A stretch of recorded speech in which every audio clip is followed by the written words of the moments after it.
any one of us would be in a body brace right now. But he's built like Captain America. You are Locked On Fantasy Basketball, your daily fantasy basketball podcast, part of the Locked On Podcast Network. Your team every day.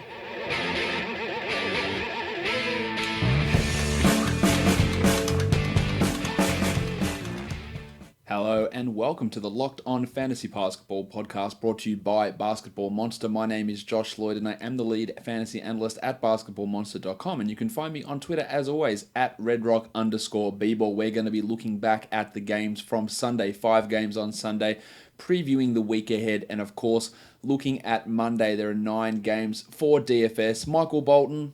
Let's get to it. That is a great idea. Let's start where we always do on these shows, of course, by looking at Monstrous Line of the Night. Yes, the monstrous line of the night, and it is indeed the same player that is the young gun of the night. Young Gun of the Night. John Isaac of the Orlando Magic. Isaac starting to put it together at the moment, had 17 points on 6 of 12 shooting. He hit 3 triples, 3 rebounds, 2 steals and 5 blocks, including 3 blocks on 1 possession against the Baptist John Collins. Isaac is putting up some really strong numbers over the last 2 weeks. He's a top 25 player. Over the last month, a top 65 guy. I've said all along, I think this guy's got top 50 upside. Not for this season, just in terms of where his future lies. And we're starting to see the framework of how he can get to that by being a 1.5 steal, 1.5 to 2 blocks per game guy, with 15 points, with 8 rebounds, with 2 threes per game. That's what he can be. And over those last 2 weeks where he is a top 25 guy, it's only 29 minutes, it's 13 points, it's 1.5 threes, 7.5 rebounds, 1.4 steals, and 2.6 blocks, with 94% free throw shooting and 47% from the field. Yeah, he struggled to begin this season, and he still is just the 124th ranked guy over the course of the year, but he is putting it together in a big way at the moment, scoring in single digits in scoring just once in the last 7 games, multiple blocks in 6 consecutive games, including 3 of those 6 games with 3 or more blocks, shooting 50% or over in the last 4 games, really putting together a massive run of games. Yeah, on the back of really the big defensive stats, but that's why we liked him. That's why I liked him as a fantasy guy, is his ability to rack up steals and blocks in big quantities. Think Nerlens Noel as that sort of a guy, the guy that consistently gets steals and blocks, but now he's adding threes. He's scoring back-to-back 17-point games for John Isaac. I think we're starting to see him come together as that guy that I've been touting for 18 months as this real potential fantasy game changer. And the Magic, I think he's still his best position is probably the 4 or the 5. He's playing more at the 3 here. But playing some more with Bumber out as well, playing a little bit more bigger positions, and that is helping his block numbers. Really strong stuff from John Isaac. And if he is on your waiver wire, which he is in certain situations, 34% available on Yahoo, you should be grabbing him because, again, I think we're seeing him start to become more comfortable, more familiar, and more aggressive offensively, and then the defense just brings itself. And we're seeing some big stuff from big John Isaac. Waiver Wire Line of the Night. The waiver wire line of the night is Dion Waiters of the Miami Heat. 41 minutes in the narrow loss against the Golden State Warriors. 24 points with 6 triples for Waiters. He had 3 rebounds, 4 assists, a steal, and a block. 9 of 19 from the field. Curiously, did not attempt a single free throw, which is not a very sustainable method of being able to score well. Now, he's into the starting lineup since the trade of Tyler Johnson. The first game wasn't quite so good. 32 minutes, 12 points, but this one, of course, is really strong. I think he can be a borderline 12-team league guy on the back of his scoring. Efficiency is going to be a problem. He's a 39.5% shooter this season. He shot at 39.8% last season. That's a real worry. Curiously, this season, he is shooting 14% on his free throws. It is a really limited sample size. He's 1 of 7 from the free throw line this year, which of course is very much not encouraging, and hasn't attempted a single free throw in his last 7 games, which I guess if you're shooting 14%, that's good, but it's also a non-sustainable way of being able to score points. So is he a must-add guy? I don't believe so. I think he's more of a must-add 14 or 16 team league guy, but he is someone, if you want to take a flyer on him in those deeper, or even in 12 team leagues, if you want to take that flyer as a guy who's locked in as a starter, by all means, I think when Goran Dragic returns, he probably looks to take Waiters' spot in that starting lineup. It's either going to be Waiters or Winslow. I don't know which way they're going to go there. Maybe they move Winslow back to the 4, though he's been struggling, although he played well also today. So strong game from Waiters, but I'm not thinking that this is a sustainable level of production for Dion, and therefore he's a real back-end fringe streamer for 12-team leagues. The deep leaguer of the night is the Wizard Omari Spellman. It was hard to find a real strong deep leaguer. Most of the guys with the better performances, and I use it as a 5% cutoff in terms of how many leagues they're rostered in. So Waiters was 6%, Jeremy Lin was 6%, but I'm going with Lin's teammate Omari Spellman, just 1% rostered in Yahoo.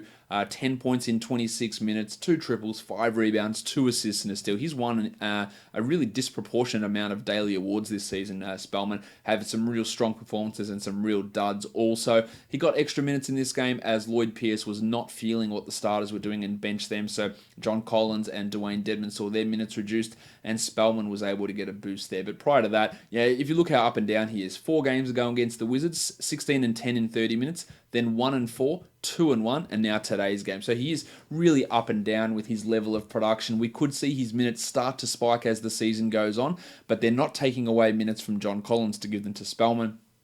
Maybe they reduce what Dedmon does, but I think they like Dedmon's solid presence out there on the court. That Spellman is probably, he was an interesting stash at deadline day in those moderate to deeper type formats.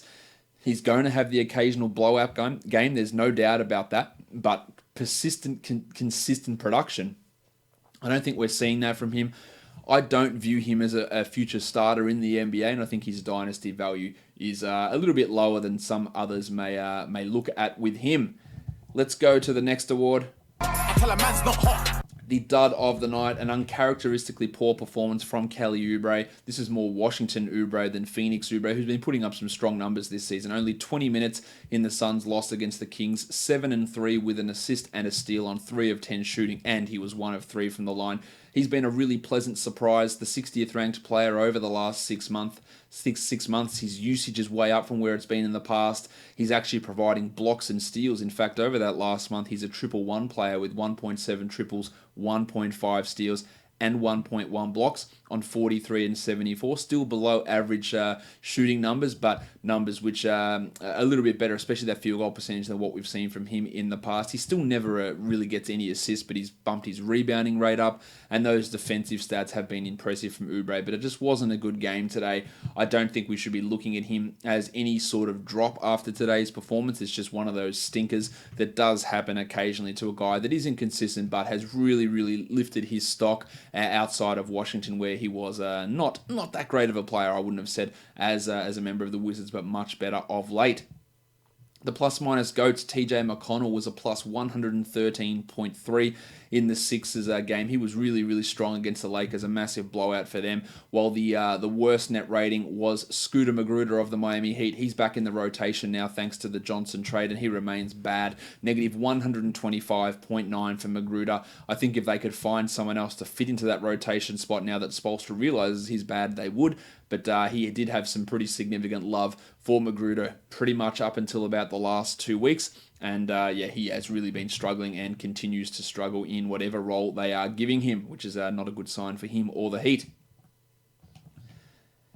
Let us move in now to talk about these games across Sunday, get a bit of action there to see what sort of some regular fantasy stuff we can talk about. The first game was the early one. The Blazers lost to the Mavericks 102-101. Lillard was pretty strong, 30.6 triples, 5 assists and 2 steals, and his steal rate of late has really been increased, while Yusuf Nurkic, only the 21 minutes for Nurk as he fouled out, 18 and 10 on some really good shooting, 9 of 11 from the field. With the Nurkic battling foul trouble, Zach Collins stepped up, 7 and 9 with 2 steals and 2 blocks. It looked like Collins may have even been forced out of the rotation with the acquisition of Rocket Rodney Hood, but he stepped up in this one, and we still had Myers Leonard playing, but Collins clearly outplayed him and got more minutes, so that's a little bit of value for those of you who have Collins in the deeper formats. CJ McCollum had been playing really strongly. His field goal percentage was sky high. Today it dropped off, 14, 5 and 5 on 35% shooting, and that's why he was a little bit of a sell high guy on that little run of about 3 or 4 games where he was just shooting the lights out. Rocket Rodney Hood in his second game as a member of the Blazers. 8 points in 24 minutes with 2 triples. He's really nothing more than a 14-team points streamer, while Jake Layman's little run came to an end. 9 points in 26 minutes. Now, Layman's getting a lot of minutes. I'm not sure that he really should be playing this much, and his recent field goal percentage is sky high, meaning that a lot of what he's doing at the moment is probably unlikely to continue. Al-Farouq Aminu, he's making a real charge to get this back. Sometimes may be good, sometimes may be shit. 2 points in 22 minutes with 5 rebounds and 3 assists. His production is way down, and if you want to drop him in 12-team leagues, be my guest. Luka Doncic, 28, 9, and 6 for the Mavs in 38 minutes with 4 triples. He was fantastic. And Timmy Hardaway, the best game for him as a member of the Dallas Mavericks, 24, 4, and 3, 2 triples. Most importantly, first game over 30 minutes, took 18 shots, hit 50% of them. If he was dropped post-trade, I'd look to grab him back, while Dwighty Powell. Now, the numbers don't look sexy on the surface for Powell, but 27 minutes, 13 and 8, 50%, 88 from the line. That's a good enough combination for 12-team leagues. Maxi Kleber struggled in this one, started, but played only the 26 minutes, 9 points. And one of the reasons why his recent ranking is down is his blocks have really dried up. He was blocking shots at a tremendous level to begin this season, and it's really dropped off. I think both Powell and Kleber are back-end 12-team league guys. The burner, Jalen Brunson, just the 5 points there. 7 assists and a steal and a block.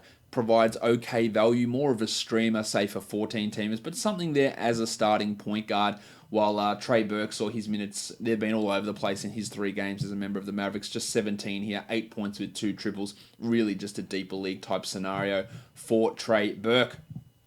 The Lakers got smacked by the Sixers, 143-120. The future MVP, Kyle Kuzma, 39 points in 32 minutes, really good stuff. But as usual, have a look at the rest of his line. 3 rebounds, 1 assist, 0 steals, 0 blocks. He had a usage of 32%, the highest on the team outside of Lance. He hit them at 67%. So all this screams to me is that the next time, he's really ripe for a shit game coming up because he can't supplement it with anything else. And a lot of people think I'm serious when I'm calling him the future MVP. No, I don't think he's ever going to win an MVP. I don't think he's an all-star level player. I think he is unbelievably overrated. I call him the future MVP because after his summer league performance and his preseason performance in his rookie season, there were people who were going the old Dutch rudder on him at an unprecedentedly hardcore level, and I was always trying to say, calm down, he's just not this good of a shooter, and we're going to see regression. No, man, he's awesome. So I just said, screw it, he's an MVP, that's it. It's not a serious title, so when I see people often tagging me in Twitter posts, oh yeah, no wonder he's good, man. Josh calls him the future MVP. No, he's not. He's not an MVP. He's not even. I don't even think he's an all-star talent. This is real sell-high territory here for Kuzma off that because, again, there's just so many red flags there where you go, well, that's not sustainable, and he offers nothing else to back it up. LeBron James had 18, 10, and 9. LeBron James. He's been really underwhelming since returning from his injury, while JaVale McGee, I think he's a must-add player, 21 and 13 in 26 minutes. The rotations were really strange here from Luke Walton. We had Reggie Bullock start over Rajon Rondo. Amazingly, this team needs shooters around LeBron. Who could have possibly foreseen that? Bullock wasn't good. 31 minutes, 2 points, 3 assists. The 2 blocks are nice. I don't care that he's starting. He was starting in Detroit, and he wasn't a player that I wanted anything to do with really in 12-team formats, and it's very much the same here. Who's to say whether this new starting lineup sticks? So I'm not dropping Rajon Rondo, who played only 16 minutes and had 7 assists. He could be back and starting next game, but it is pretty clear to me that there is a real expiry date on Rondo's value, if it hasn't already expired, because when Lonzo comes back, he's just not going to be playing the 30 minutes a night that he was. So keep an eye on Rondo. I'd hold it for one game, and then I'd really want to see what happens after that. Interestingly, the hitman Josh Hart was out of the rotation entirely. We had 27 minutes for Kentavious Caldwell-Pope and 12 minutes for Lance Stevenson. Now, Hart has been struggling in a big way, but playing Stevenson over him, to me, is egregiously bad as an option. If you want shooting in there, then you don't play Stevenson. Get Hart in there, who can handle the ball, who can shoot, who can defend. Yeah, there is absolutely no excuse for not playing Josh Hart unless that knee is just, and he wasn't reported to be injured in this game, but unless that knee is just really causing significant problems. Also not really sure of the use of Mike Muscala almost exclusively as a backup power forward. They had a bench rotation that included Muscala, Flaming Mo Wagner, and Tyson Chandler. We don't need all 3 of these guys playing. Only 2 of them are necessary in that backup rotation. Sure, play Muscala, But trading Zubats for him, it just seems dumber and dumber every day. Luke Walton's going to be rightfully criticised for some of the rotation decisions here. Not that I have any issue with him starting Bullock over Rondo. Ingram was okay, 19 and 4. Positively, he was 7 of 7 from the line, but no peripheral numbers, and he just refuses to take threes really and hit them. Speaking of refusing to take threes and hit them, Ben Simmons attempted a three-pointer. It didn't go in, but he attempted it. And I've said that I do think he will hit his first three-pointer this season. That was something that we discussed in one of the preseason shows. It hasn't happened yet, but he's showing a little bit more of of an ability, or not necessarily an ability, a less hesitant to take that shot. Maybe that's the way of putting it. Embiid was great, 37 and 14. Redick had another 21 points with 5 assists and 2 steals. And back to Simmons, it was pretty poor. 8, 3, and 7 with a steal and a block. He was just 3 of 13 from the field. This is real buy low territory for Simmons, because people might look at it and go, oh, Tobias Harris is here, Simmons is done, he's cooked. So you might be able to get him. And look, that might be the case, but I'd still be taking that flyer on a real buy low opportunity. As for Toby, he had 22, 6, and 6 on 64% shooting, while Butler had 15, 4, and 3, old General Soreness. Boban's the backup centre, taking all of Jonah Bolden's minutes, 10 points in 13 minutes. There's just not enough minutes for Boban to be a 12 or 14 or 16 team league guy. But for deeper leagues, at least it looks like there's going to be some consistent playing time for him. Next up, we look at the Suns losing to the Kings, 117-104. Devin Booker returned from his hamstring cramp, banged knees. It looked like he was hurt again, but he came back in, ended with 27 points in 35 minutes, and had 8 rebounds and 6 assists, while DeAndre Ayton had 16 and 9. Rashawn Holmes getting those backup minutes, 10 and 9. 6 of 6 from the line is awesome for Holmes. I still see him more as a 14-team league guy. Kokoshkov bended to the will of starting Tyler Johnson. He played 32 minutes and had 9, 5, and 3. He is not a must-add player in my opinion. You can add him in 12-team leagues. Starting him's fine. There's no need for it. But surely when DeAnthony Melton and TJ Warren come back, one of those guys is going to take his starting spot. Although I'm not having full trust in what Kokoshkov is doing. Only 9 points for McCall Bridges, but 6 rebounds, 4 assists, and 3 steals is enough for me to keep him as a 12-team league guy. While Josh Jackson continues to look much better. Now, the shooting wasn't great, 18 points on 16 shots, but 5 rebounds, 3 blocks, 2 triples. He should be on a 12-team roster, even though he is at real danger of losing a ton when TJ Warren returns. Marvin Bagley, it looked grim for him that first game with Harrison Barnes there, but 32 minutes, 32 points, a triple, 1 and 7 rebounds. Yes, it is against the Suns where big men can go off, but that's really encouraging. While Bogdan Bogdanovic had 14, 5 and 5, 3 steals and a block. Now the minutes were down here for Bogdan, and I think 27 minutes is going to be more realistic for Bogdan than 30 minutes a game, but he still produced. Bielitsa got 22 minutes for God knows what reason, 10 and 8 with a steal and 3 blocks, while the pencil Harrison Barnes 9 and 4. I think he's really close to that not must drop, but an absolute clear 12-team drop. He's not quite there, but if there's someone you wanted to go and add, if you want to go add his former teammate Dwight Powell for Harrison Barnes, I think I'd be okay with that. Cauley Stein blocked 5 shots. He blocked 3 shots last game. That's 8 block shots in the last 2 games. In his previous 55 games, he'd blocked 31 shots. So this is what you would call an anomaly, something that isn't likely to continue, and still only played 27 minutes. He's not a must-drop guy, but if those blocks weren't there, you'd look at it and go 10 and 8, 4 of 10 from the line. Like, what is this shit? And the minutes, I think, will continue to go down. We'll see more Barnes at the 4, more Bagley at the 5. I do think that it is trending down for Cauley Stein. If you can get any top 100 player back for him in a deal, I would do that without any hesitation. Fox had 17, 6, and 9, but it was a bit quiet for Bud Hield. Only the 26 minutes for Buddy, 18 and 6 in that one. The next game we take a look at, we've got the Orlando Magic and the Atlanta Hawks. The Magic win pretty comfortably, 124-108. Isaac, we talked about already. Vucevic, only 29 minutes needed for him, 19 and 12. Fournier had 17, 3 and 7.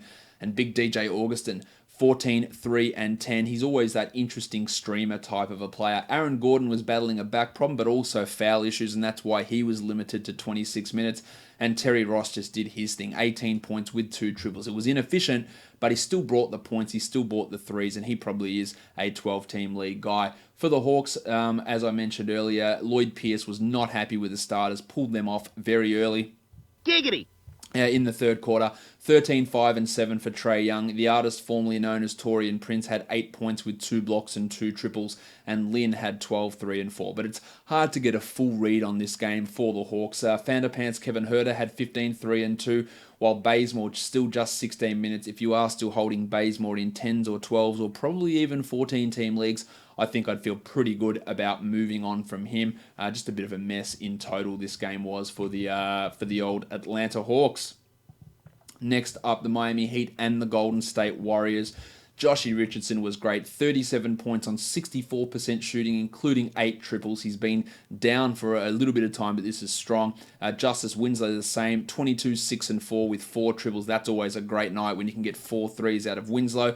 His recent form has not been even top 100 level of good, and Goran Dragic returning relatively soon. He's going to have somewhat of an impact on Winslow, I think, so maybe a sell high guy after this game. It wasn't Whiteside's best performance, but still 13 and 12 in 22 minutes. Extra minutes going to Bam Adebayo, who had 8 and 12 with 2 blocks. I love Bam long term, you know that. I just don't think that he's a must-roster guy this season. While Kelly Olynyk, since he's been starting, it's been a disaster.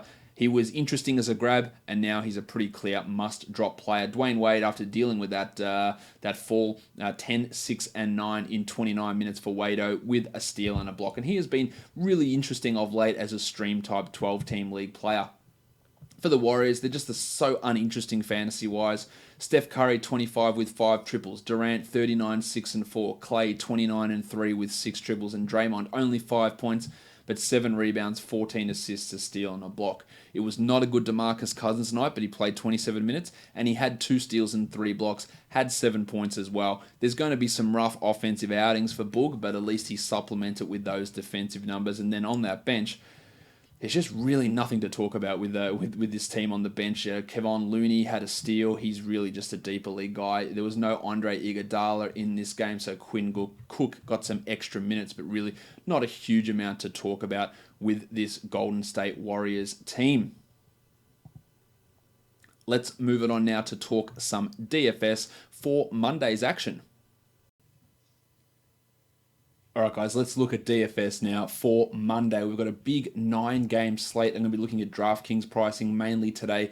The first game, we take a look at the Knicks and the Cavs. The Cavs are 1-point favorites at the moment. The total, 209.5. Most of the time recently, or over nearly the whole season, anytime these teams are involved in a game, we've got a huge spread with a blowout risk. Here we've got a chance of actually a close game with players maybe playing some extra minutes. So that's interesting, at least in that respect. If we have a look at injury-wise, Kevin Love missed the last game for Cleveland due to that back-to-back. He should be back here, but I wouldn't be expecting big minutes. He played only 7 minutes in his season debut. I would expect more than that, but I wouldn't be expecting 25 or 26 minutes here for Love.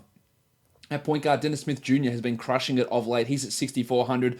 I really like him. I like Jordan Clarkson on the other side as well. 5,200 for Clarko, who's getting 30 minutes a night, averaging 31 points over the last 5. There's a real lack of guard depth on this Cavs team, and Clarkson is the guy who's picking up the slack there, so I like him. Alonzo Trio, better than Doncic, but only at 3,900. Has really been lacking in his production and his playing time. If you're going to use Tria, it's got to just be as a tournament, while the Padawan Colin Sexton, 4,900. This is good. In this game, we get a matchup of tall Colin Sexton versus short Kevin Knox. Be interesting to see how those guys actually pan out against each other. 4,900 for Sexo here. He's averaging, to be fair to Sexton, he is playing better the last 3 games, putting up some strong numbers. 35 points over the last 3. It's not like the matchup he's going up against here is a tough one. So at 4,900, I think he is in play here. Kadeem Allen also had a big game for the Knicks last time out. I have some doubts that will necessarily be a great option here.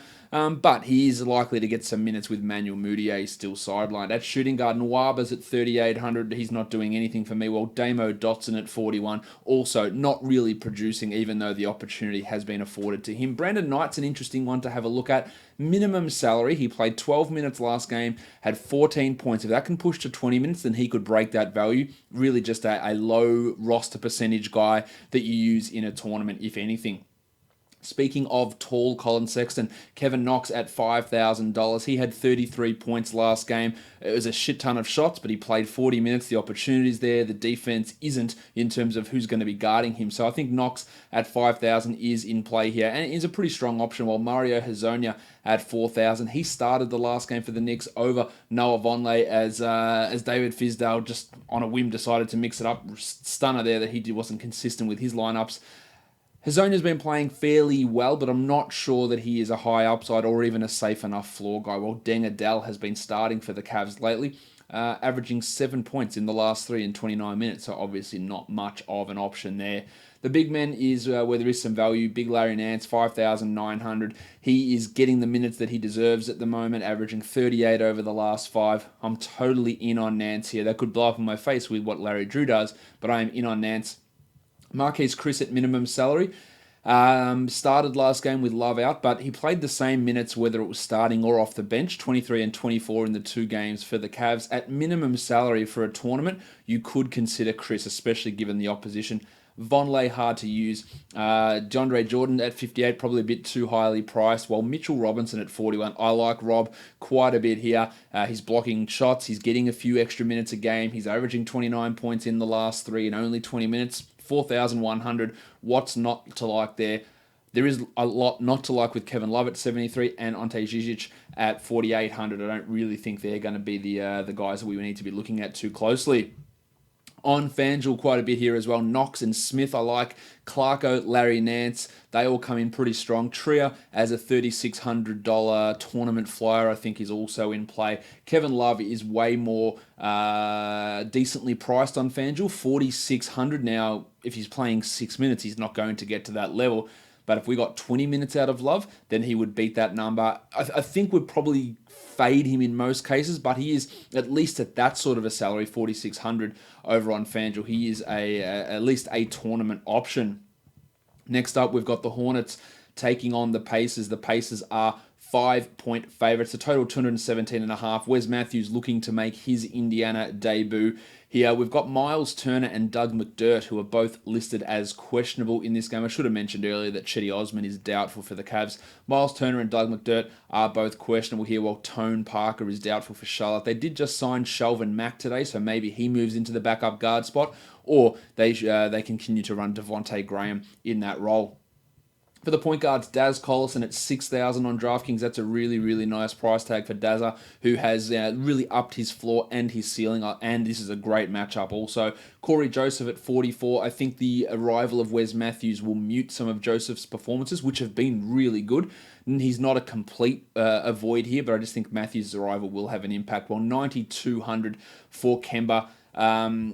Look, he's obviously on a roll at the moment. This is a negative matchup for Kemba. I think at 9,200 with a lot of other options around, I'd fade him. Wes Matthews, he will play in this game, but he's not available to use on DraftKings.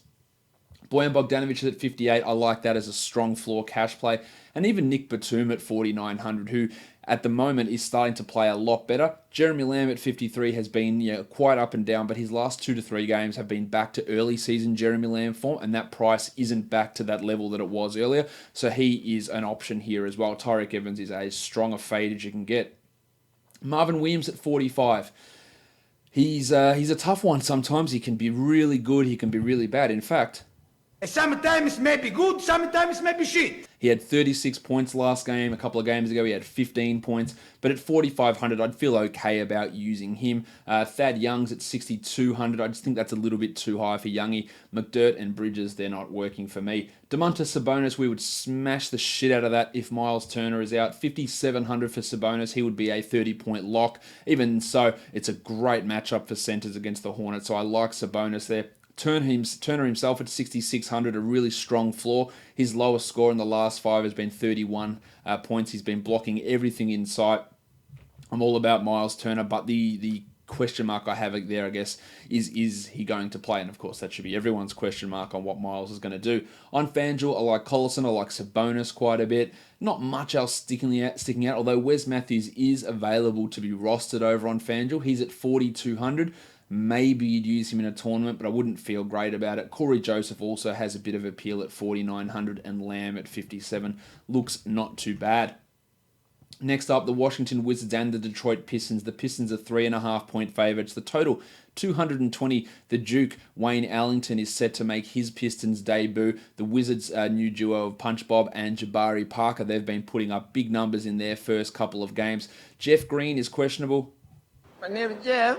If he is out, that really elevates Jabari's value there, no doubt. Well, Dwight Howard also remains sidelined. At point guard, we've got Tomas Satoransky at 5,900. I feel like that is almost a lock for cash. He's playing really well. Sometimes he'll score, sometimes he'll get assists, he'll get rebounds.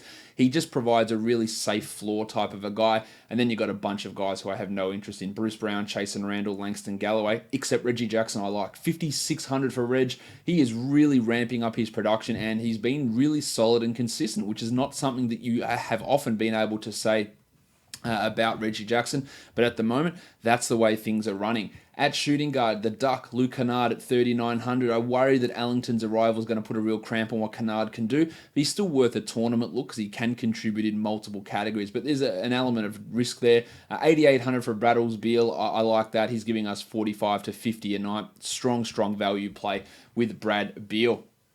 At small forward, you've got Trevor Ariza. He is at 5,600. I think that's not a bad play. It's not the strongest, but it's not a bad one. Well, Jabari's at 56. Now, he had 39 in that game against the Bulls. Played 35 minutes with Jeff Green out. So I think if Green is out, we really like that with Jabari. Otherwise, I'd probably look at it as more of a tournament situation. As for Green at 52... the last couple of games have been pretty disappointing from him, and dealing with an injury, I think, would leave that alone. I love Blake Griffin here. I love Andre Drummond, 9,000 and 8,900 respectively, and Punch Bob Bobby Porter, 6,300. I think that's actually worth looking at. Now, the matchup's a lot tougher for him going up against Drummond and Griffin, and he's averaged 25 points the last 3 times he's taken on the Pistons in 26 minutes. So that's not an unrealistic facsimile of what he could do here. So there is a bit of a risk here with Portis. It's definitely not as favorable as his last 2 matchups where he's taken on Cleveland and Chicago. So yeah, he might end up being a little bit of a fade here as people jump on the hype train that is Punch Bob. Over on FanDuel, we've got Jabari at 39. Now, that's unavoidable. You have to use Jabari, I think, at 39. A real cash lock. Griffin at 9,000 is strong. Portis, the same story, 6,400. But when we're talking relative salary ratios, it comes in a little bit better on FanDuel than what it does on DraftKings. Ariza at 6,000 also is a stronger FanDuel play. Drummond at 10,600. That's pushing it a little bit too far, but I don't hate it considering he's averaging 58 in the last 3 games and 55 the last 3 games against Washington. So he could be in use. That is just a lot of salary to spend on Drummond. Beal at 96 might be reaching just a little bit too far for old Braddles. Next up, we've got the Raptors and the Nets. It's in Toronto. The Raptors are 10.5-point favorites, and the total is 226.5. Marc Gasol came off the bench for Toronto in his debut up north. Will he start here? What will happen with Serge Ibaka? That's still a question that we need to see answered. For Brooklyn here, Damari Carroll is questionable with knee soreness. We've seen Karis LeVert return, and he was excellent in his first game since recovering from that dislocated ankle. At point guard, Kyle Lowry is at 7,200 on DraftKings. He's been putting up strong numbers, a 42-point average over the last 3, and the matchup here is a pretty strong one.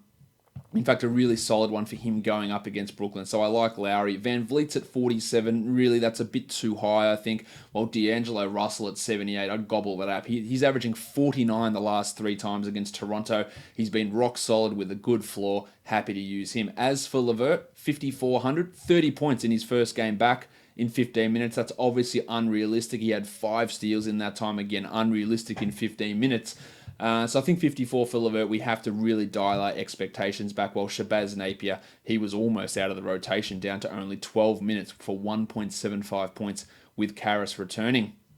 Smoke and Joe Harris is at 4,400. 30 points last game with LeVert there. I think he's not a bad floor cash lineup not build around, but a guy that can slot in and you feel okay about it. Just not sure the upside's really massive. Dan Green is not going to do it for me. Dwighty Powell, Blue Swimmer, Alan Crabb, who played alright last game, but they're still not really working for me too much for DFS. The fun guy. I'm a fun guy. Kawhi Leonard, 9,100. His recent numbers have been down, averaging just 33 over the last three, but this is a positive matchup. I think a lot of people will be fading Leonard. His salary has dropped down, so this to me is the prime time to get onto him at that price. That's as good a price as you're going to find for Kawhi Leonard, I think. Damari Carroll at 46, the injury worries me, while Rowdy Rodion's Kurok's the return of LeVert puts a real dampener on his numbers. Serge Ibaka's at 61. He had 40 points in Gasol's debut, so that's awesome. 29 minutes, and it is a massively positive matchup against Brooklyn. We know centers against Brooklyn go off. I worry about how those minutes are going to be distributed between him and old Marky Mark, but it's 6,100 for Serge. He comes into tournament play. Jarrett Allen's at 51. I like that for Allen as a cash option, while Gasol at 7,000. Again, more just tournaments. He's done well against Brooklyn in the past, but how those minutes get distributed is anyone's guess at this point, and I think we're all pretty aware that we should be fading Rondé Hollis-Jefferson. On FanDuel, the other one, Van Vliet at 4,600 is a tournamenty type of guy. The same holds for Ibaka at 66. Kawhi's at 9,900. Still pretty nice, and not as nice as on DraftKings, but a good price for Leonard there. And 82 for Kyle Lowry. Comes in relatively strong. I think Siakam on FanDuel is in a little bit of a better spot than what he is on DraftKings. Same as, and on D'Angelo at 86, about a similar level on both sites.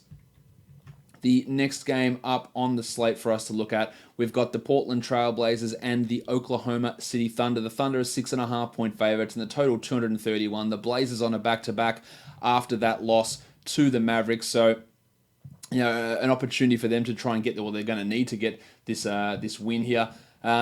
There's some injury situations for Oklahoma City with Jeremy Grant out with an ankle injury, so that's going to open up some opportunity and minutes for guys. Maybe we see Nerlens Noel play at power forward. I think mainly we'll get to see Patrick Patterson and Abdul Nadir take on that role a little bit more. At point guard, Schroeder is at 4,700. I don't have any trust in what Schroeder does. I'm here for Westbrook at 11,400 and Lillard at 86, who's giving us 43 a night. No reason to think both of those guys can't return the value. CJ McCollum had been roasting. Last game, or the game against Dallas on Sunday, struggled. That was always going to happen as those shot percentages dropped back off, so he struggled there. More of a GPP guy than anything. Terry Ferguson at 3,500. I don't see massive value there. Rocket Rodney Hood's a pretty strong fade. Evan Turner, not doing much for me at the shooting guard position. Paulie George at 10-3, just crushing it every single game. Really happy to use him. A cash, almost a lock play at that price, considering he's giving us 60 a game over the last 5. It's pretty hard to go wrong with him. Jakey Layman getting extra minutes and shots. He's at 4,200. I don't have a whole heap of trust in what Layman does. Nadir's at 32, Harkless at 34. They're not really moving the needle for me. The big man, I probably should have mentioned the Chief Al Farouk Aminu at 4,400. He has just been shit lately, averaging under 20 in the last 5, only 23 minutes a game. His form has tailed off. I like Steven Adams here, 6,200. You won't find a better Steven Adams price, and the matchup really suits him too. While Paddy Patterson at 3,300. The opportunities there for Patterson to start with Jeremy Grant out. He just is such a limited producer that I just can't find myself recommending him. While Yusuf Nurkic at 7,600, I like Nurkic here. He's done well against Adams in the past. No reason to hold him out of lineups. While Noel could be that interesting tournament guy if they do decide to play him alongside of Adams, which I'm not so sure they will. Westbrook on FanDuel looks pretty good. I like Adams at 69. Giggity! Paddy Patterson, again, that same risk at 35. Paulie George at 11.6. That's a big salary bump for Georgie. That's a big price. I still think he at 11.6 and Nurkic at 8.7, despite those elevated salaries, can be useful, but it does take away a lot of their ability to be a must-roster guy. Same with Lillard coming in at 10,200. The next game up, we've got the LA Clippers and the Minnesota Timberwolves. No spread or total has been released yet. Tyus Jones is doubtful for Minnesota, while Jeff Teague is probable. He did return last game. Derrick Rose and Jared Bayless both questionable. I would imagine that Jones and Rose are both out of this game, especially considering the Timberwolves re-signed Isaiah Kanan to a second 10-day contract today. But that would have to indicate to me that those point guards are out of this game. At point guard, Teague's at 5,500. The salary's coming in nicely. I just worry about how many minutes he's going to be able to see, so probably a fade there. While Gilgeous-Alexander at 5,000. 31 points first game post-trade in only 26 minutes. The matchup is a positive here for Shea. I think at 5,000 he's worth it, but more tournaments. Paddy Beverly really crushing it.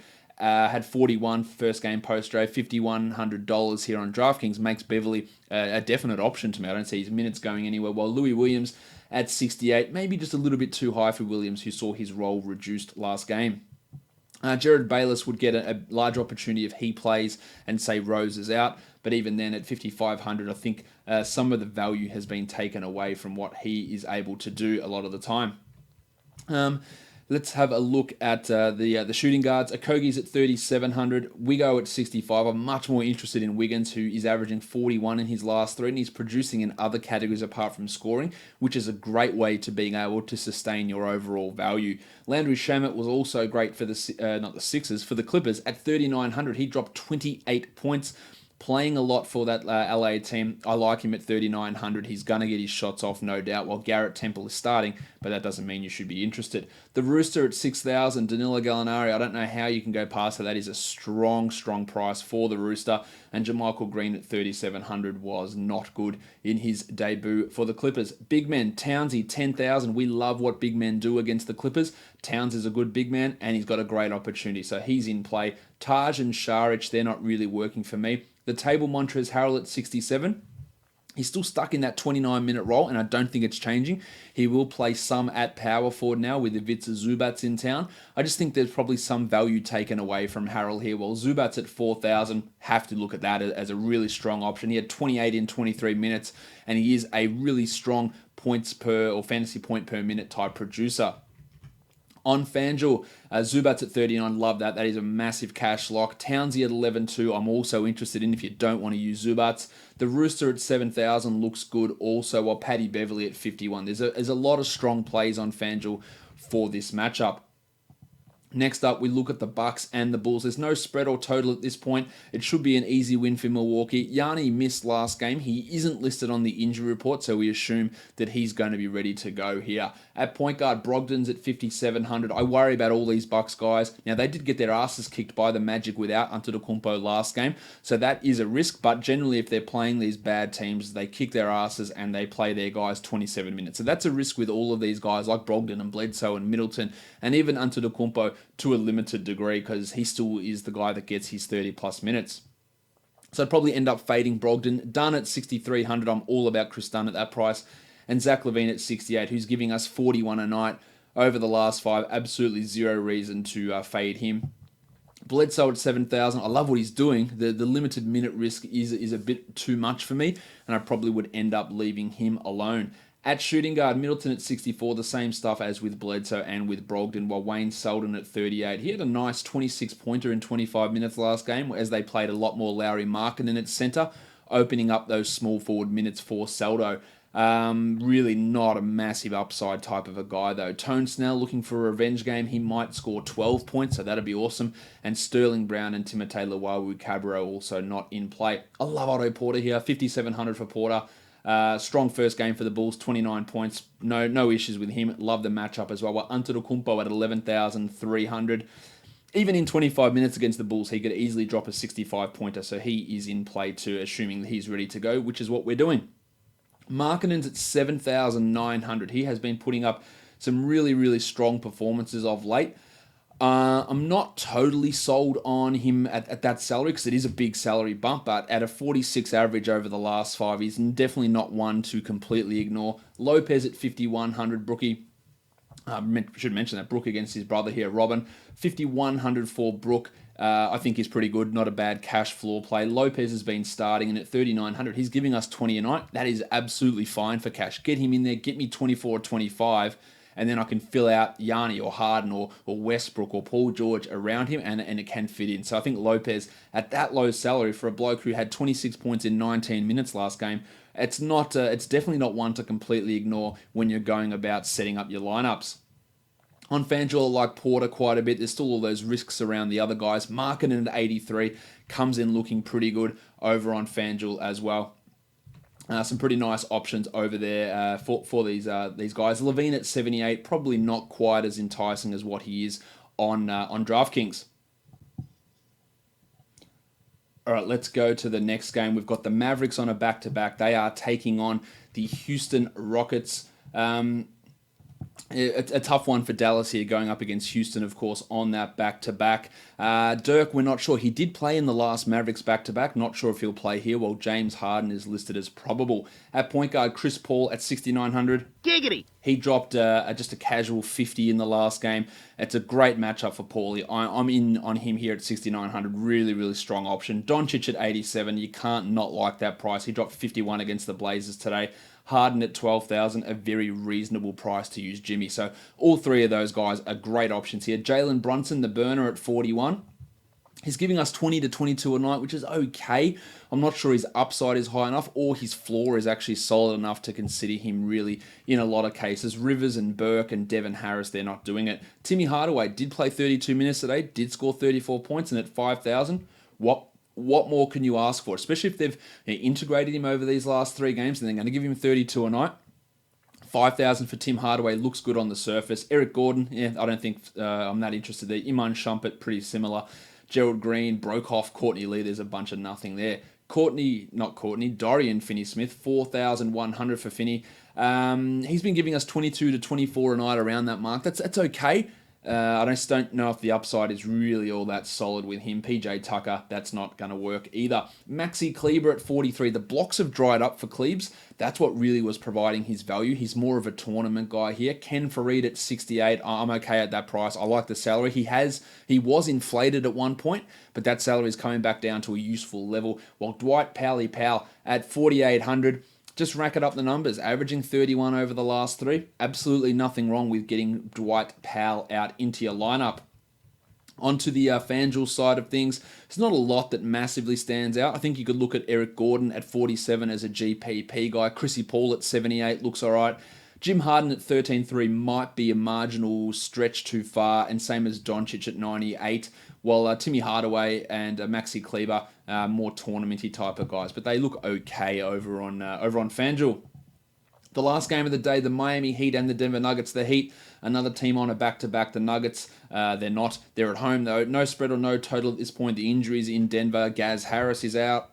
Nice, Gary! And there's Paul Millsap, who is questionable. Isaiah Thomas still out as well, but his return is coming up soon. The Blue Arrows at 6,300. His first 2 games since returning have been excellent, so I like using him here. Justice Winslow, Dwayne Wade at 5,100. Wade's been providing really, really strong value of late, so I don't dislike him considering how low that price is. While Malik Beasley at 5,300. We love what Beasley's been doing, but he just does nothing apart from score, and his recent production, even with Harris out, he's averaging just 21 points over the last 3, and that's not going to cut it at 5,300. Dion Waiters should be starting. He's at 4,100. He's an interesting tournament guy. Farton Will Barton at 56. I think we can look to him at a value price there. And Joshy Richardson at 63. Maybe just a little bit too high. Other wing guys, not much else to talk about. Maybe Trey Lyles if Millsap's out, who's been giving us 30 a night with Millsap sidelined, and at 4,000, that's good value. And then the big man, I don't want anything to do with Millsap. Jokic I do because he's excellent, 10,400. Bam Adebayo, probably not. While Hassan Whiteside giving us really good numbers, but he's struggled in the past against Jokic, but he looks more focused at the moment. I think he's a 40-point chance here. I think he's a really strong tournament guy, but I'm still not at that spot where I can trust him in cash. On FanDuel, Beasley is much more reasonably priced at 46, Waiters at 44, Barton at 54. They're all some options over there. The Blue Arrow at 69. Giggity! I think there's value in him there as well. And Jokic at 11.4, although that is elevated, he is still somewhat of a solid play. Let's go through some studs and values now. On DraftKings, I like Otto Porter as I've already missed a stud, but that's obviously the wrong way around there. Towns is my stud at 10,000, Porter my value. On FanDuel, my stud is the fun guy Kawhi Leonard, and my value play is the Fort Kevin Knox. On Yahoo, my stud is Kawhi, and my value is Dion Waiters. And on Draft Stars, my stud is Towns, and my value is the Duck, Luke Kennard, at basically minimum salary. Don't forget, guys, to go and vote for this podcast on the Australian Podcast Awards site. I'm pretty close in that popular vote category. I'd love to get an invite to the awards ceremony. That'd be pretty sick. So if you guys want to go vote for me, that's a great thing that you can do. Follow the network, Locked On Podcast Network, on Twitter and Instagram at Locked On NBA Net, and me on Instagram at Locked On Fantasy Basketball, and on Twitter at RedRock_B-Ball. Guys, we are done here. Thank you so much for listening, everyone. See ya.